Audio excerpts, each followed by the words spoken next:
ओम शांति। अव्यक्त इशारा। डेट जनवरी 18। हर समय हर आत्मा के प्रति मन सा स्वतः शुभ भावना और शुभ कामना के शुद्ध वाइब्रेशन वाली स्वयं को और दूसरों को अनुभव हो। ഓരോ സമയവും ഓരോ ആത്മാക്കളുടെ പ്രതിയും മനസ്സിൽ സ്വാഭാവികമായും ശുഭഭാവനയും ശുഭകാമനയുടെ ശുദ്ധമായിരിക്കുന്ന വൈബ്രേഷൻ സ്വയം തന്നിലും മറ്റുള്ളവർക്കുമായി അനുഭവം ചെയ്യുക.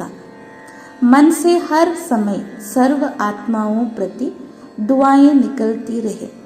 ഓരോ സമയത്തും മനസ്സിൽ നിന്നും സർവ ആത്മാക്കളുടെ പ്രതി ആശീർവാദങ്ങൾ വന്നുകൊണ്ടിരിക്കണം.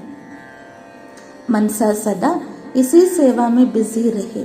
മനസ്സ് എപ്പോഴും ഈ ഒരു സേവനത്തിൽ ബിസി ആയിരിക്കണം. जैसे वाचा की सेवा में बिजी रहने का अनुभवी हो गए हो, अगर सेवा नहीं मिलती तो अपने को खाली अनुभव करते हो. ഇതുപോലെ വാച സേവനത്തിൽ സ്വയം ബിസിയായിരിക്കുന്ന അനുഭവികളാണോ? ഒരു പക്ഷേ സേവനം ലഭിച്ചില്ല എങ്കിൽ സ്വയം വെറുതെ ഇരിക്കുന്നത് പോലെ അനുഭവപ്പെടുന്നു. ऐसे हर समय वाणी के साथ साथ मनसा सेवा स्वतः होती रहे. അതുപോലെ തന്നെ ഓരോ സമയത്തും വചനസേവ നടക്കുന്നതിനോടൊപ്പം മനസ്സിന്റെ സേവനവും സ്വാഭാവികമായും നടന്നുകൊണ്ടിരിക്കണം.